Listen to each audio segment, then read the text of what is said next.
Hi, I'm Eureka John, and welcome back to Crypto Sapiens. Today, I'm at the Unrestricted Intelligence Summit and doing a little bit of gonzo journalism here, impromptu journalism. One of the speakers here at this summit is Paul Allen, and I'll let him introduce himself and his project and what he's doing here. And this is overall a very enlightening summit conference. It's a little side event off of South by Southwest here in Austin, Texas. All right, so anyway, Paul, thanks for coming on here. Just tell me a little bit about yourself, what project you're doing, and the problem it's trying to solve. So I appreciate being invited to speak at Unrestricted Intelligence. I think that the world is on the cusp of unleashing human intelligence and human augmentation like never before, but there are potentially big, huge obstacles ahead, like governments and corporations trying to control and decide how we can and can't use the technologies. And these are potentially the greatest tools ever created to help us learn more, apply things better, take the world's best models for health, finance, career, leadership, family, politics, government, take the finest models, the examples that we all admire, and learn how to grow into those ourselves and to quickly achieve mastery of anything we're trying to learn how to do or know what we should know. And I just think it's fantastic. So I'm pleased to be here at this side conference with a lot of people that are thinking about decentralization and distributed platforms and open source models. And how can we unleash all of these things collectively so that every one of us on Earth can benefit from these new tools that are blowing my mind almost every day? That's an understatement. You can just pick up GPT-4 voice. You can design an AI assistant to teach you a language. You can give it a few rules verbally, and then it starts teaching you the language and following your rules. And you have a personalized tutor to help you learn any language, and that takes a few minutes. And to be able to commercialize that or scale that up. So anyway, the Soar AI platform, the company that I'm the CEO of, is forming 15 corporations in the next 3 years. We've already formed 6. We've got a few more coming out this year. And each corporation is aimed at helping humans thrive in one area of life or another. So if you think about all the things that matter most to humans, family probably matters more than anything else. So there's a family portal that will use AI to help you contact and communicate with all your living relatives, interview them, learn their life stories, deepen your ties, extract genealogical data from all your interviews with all your relatives, and have a family experience across space and time that will deepen your respect and appreciation for your ancestors and allow you to pass on really important stories and traits to your children and grandchildren. So Family Portal is one. Friendship turns out to be one of the most important ingredients in a life well lived. And I think that Meta or Facebook completely ruined the word friend. And you don't have 1,000 friends or 5,000 friends. You're very blessed if you have 3 or 4 really dear, life-giving friends. Gallup would call them vital friends.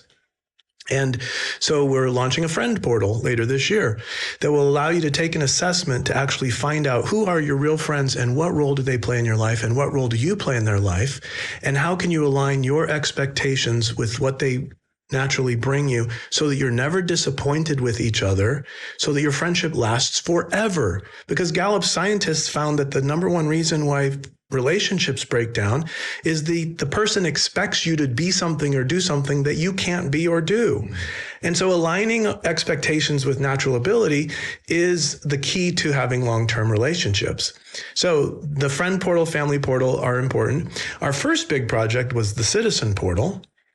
citizenportal.ai, which is taking every government meeting in the United States that's recorded and posted anywhere on the web, and it's transcribing all those meetings, having keyword search engines so you can find out what every elected official across the country is doing and saying in every school board, city council, state legislature, congressional hearing, and then use GPT-4 on top of it or retrieval augmented generation.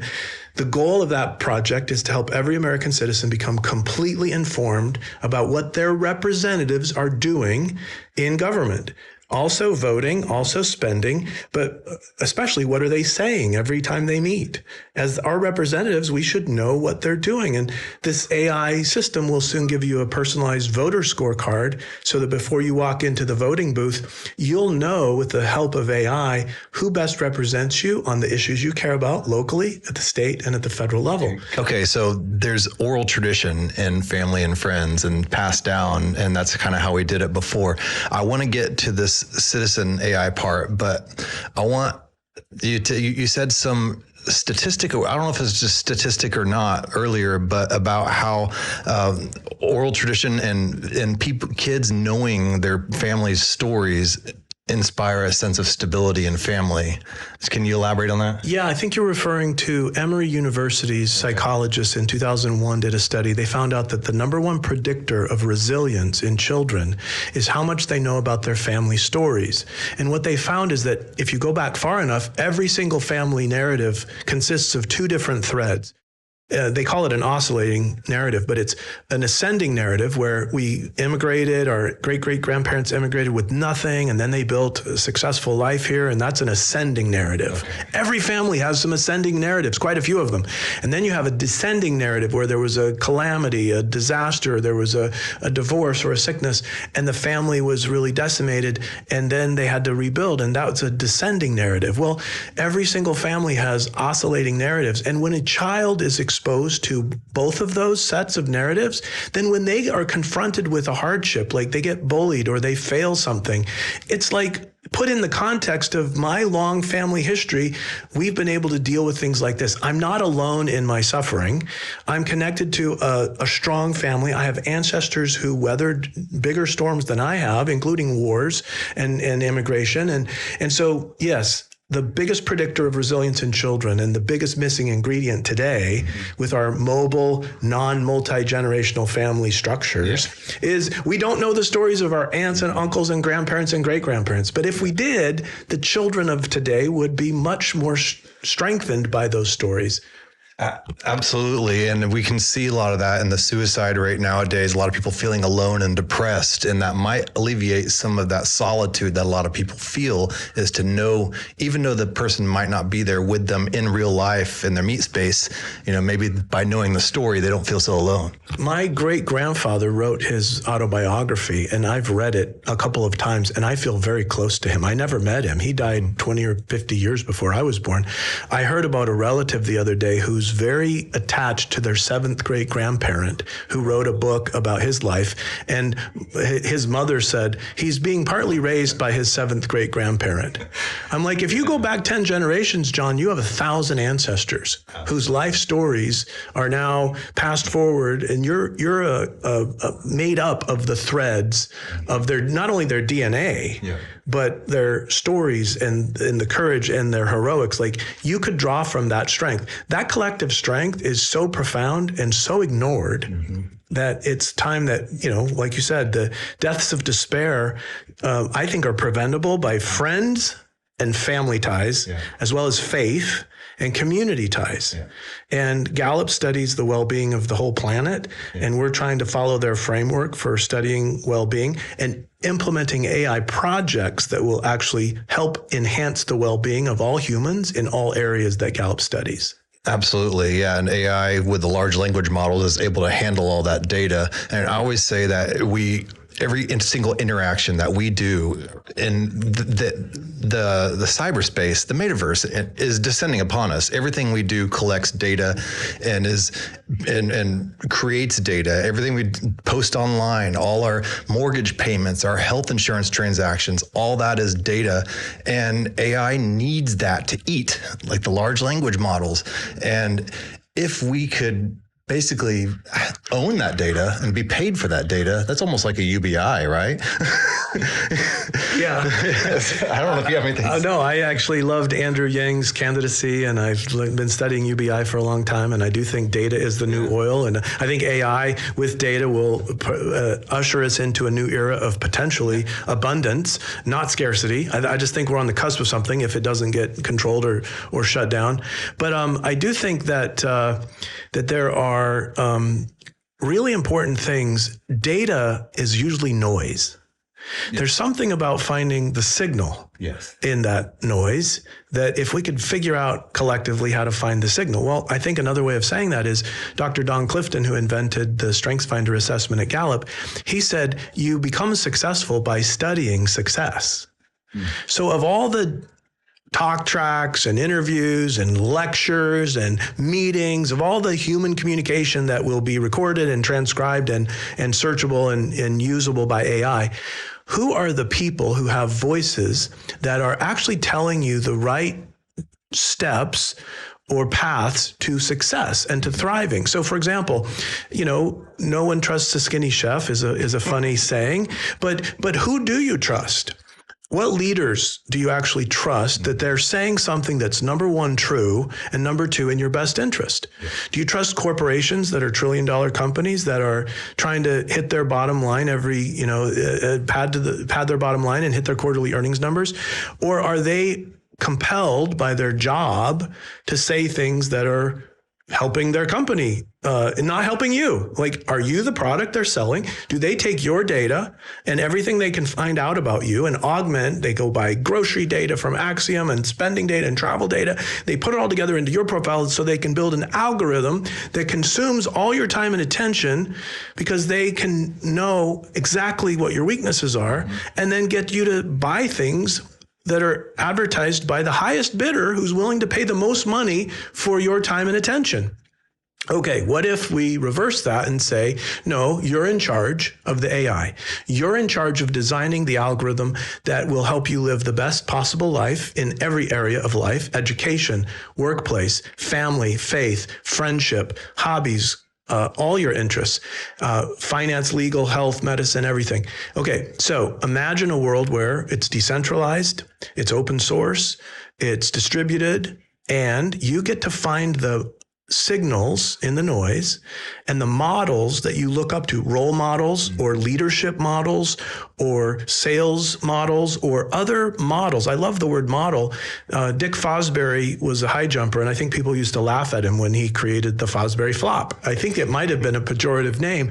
And then he broke a record or something, and pretty soon everyone realized you have to follow that high jumping model to be a world-class high jumper. I don't know anyone who does the scissor jump anymore. They all use Fosbury flop. Well, if you want to find the best salesperson, the best leader, the best HR person, the person who speaks with truth and empathy, someone who exudes inclusiveness and generosity, or whatever the virtue, whatever the trait, find a model of it and then invite the AI to help you on a day-by-day basis walk the walk and talk the talk until you're living up to that model. We all could have exemplars or role models in our lives, and we could live healthier than ever before because we're following a pattern that someone has said that's a true pattern that will work for us. Now, we don't think there's a one size fits all for anything. I have a different neurological set of pathways than you do. I think, act, and feel differently than other humans. Dr. Don Clifton analyzed the thought patterns, the feeling patterns, and the behavior patterns of large numbers of people, and he came up with a taxonomy of talents or strengths. So the AI that we hope to deploy across all these verticals will be fine-tuned to help you personally, based on your pathways of thinking, your patterns of thinking, feeling, behaving, of how the success models that will be easiest for you to apply so you could live a healthy life, a financially well-off life, have great relationships with family and friends, participate in your community, vote for the right people, make a difference where you live, just have rich, wonderful experiences of life that are available to us if we just choose them. If we can overcome the noises and the algorithms that operate against us and choose the signals and control the AI so that it does our bidding and helps us reach our full potential in our best moments when we yearn to be really good at something, to be a good person, to contribute a lot, and not be subject to our physical limitations or weaknesses or diversions or distractions.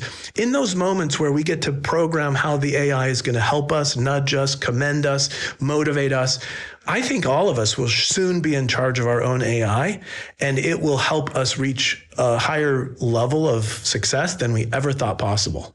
Absolutely. And I want to bring this to the citizen.ai, which you were talking about the legislators and all the data that goes in these bills and the way that people vote, and all that is so much data that politicians don't even have time to read. Voters, much less, don't have time to have access. They don't even have access to it in a lot of cases to be able to read it, even if they could. So what AI is able to do is process this data for us, right? And create and index it for us and create a visualization of these trends so we can be able to digest it with our own human brains to be able to help us process it. So elaborate a little more on that. Well, it's interesting that we have a legal code. Okay. When laws are passed, they're entered into the legal code. Well, we also have a software code. And when you think about software, you write code, you test the code, you execute it to see if it's bug free or if it's got bugs. And then when it's good enough, you release it. Okay. When we write laws, it's thousands of pages of legal code. And over the next few years, it's executed over time by imperfect humans in different organizations with competing interests. Sometimes they want to ignore some of the lines in the code. Sometimes they rebel against it. Sometimes they implement it. But is the code wise? Were the words written on that page and the votes in favor of it and the billions or trillions of dollars spent on those things, were those full of bugs? We don't know. Now, what if AI someday could predict that here's a 100-page bill, and based on all the analysis of other bills and other programs in other jurisdictions around the world or throughout the United States, the AI could simulate or predict what will happen when this is passed? Are there going to be some unintended consequences that are negative? And is this good code or bad code? I actually think the time will come where citizens and legislators alike will have an AI assistant that will help us create wise laws and policies and programs, and to eliminate regulations which turn out to be harmful to the economy, that decrease the graduation rate instead, or harm educational outcomes. Like, we all want to live in a happy, productive world, right? Don't we all want that? Yeah. Well, we're not getting it. The current system is really broken. I think the founders were genius and very inspired in the checks and balances, distribution of powers. They didn't want a central authoritarian government. They didn't want a king. They didn't want a large federal, the last 100 years have seen a huge usurpation by the federal government of what used to be reserved to the states and to the people. I mean, it's crazy how big the federal government has gotten. Yeah. And there's been a little bit of pushback with the Supreme Court recently, but the genius of the founders was checks and balances, decentralization and slowness, the deliberation process. Well, now, what if you take that genius of the founders and combine it with AI, superintelligence that can help citizens and elected officials write really good laws and rules and eliminate regulations that are harmful and have a positive outcome for all participants in our society? Mm-hmm. Like, why would we not want that? Well, there are a few people who want power and control and who want to be richer than everyone else. And so it's that kind of greed and power, that lust for power, that is potentially the biggest hindrance to a society of prosperous living for everyone. The world is abundant. There's so many resources. AI can help us discover other resources. Where there's rare earths, there might be other rare earths, or nanotechnology and fabrication of molecules. I mean, like, we're on the cusp of ingenuity, really creating abundance. But will that be abundantly distributed, or will it be hoarded and controlled by a few central powers, whether that is governments or corporations? I think we're all facing a really interesting time. Absolutely. And I like the people in the decentralized, distributed world and the bent that they have towards, hey, this should be good for everybody. Yeah. It seems like we're approaching some kind of singularity, between IoT and blockchain and AI and all this stuff. And, you mentioned the founding fathers creating the Constitution and created it in a decentralized way with the checks and balances. Information was moving slower then, and there was less of it. Now information is huge. It's more than we can process. So you're helping to create a project that will help us process that in a way, right? And to be able to index it. And a lot of times we don't even know what we're good at. And we say a lot of things over and over again without even knowing it. But if we could have some kind of third party entity to be able to tell us, what do you say the most, and keep track of that, I guess it can help you also find out about yourself. And that's really cool. But it has to be decentralized, I think is probably the crucial point of this. And I guess that's why you're building on Morpheus. We are looking at several decentralized and distributed computing systems. Okay. I'm going to MIT in April. There's a $500 million foundation called Project Liberty that has a decentralized social media protocol called DSMP. Okay. So we're looking at that. We're looking at Morpheus. We're looking at something out of Caltech as well. So we're looking at how do we navigate this world. And I loved the Morpheus presentation today. Very excited to learn more about that and to participate in that. But yeah, it's necessary that a lot of people be careful of the powers that be and their desire to, control the new technologies.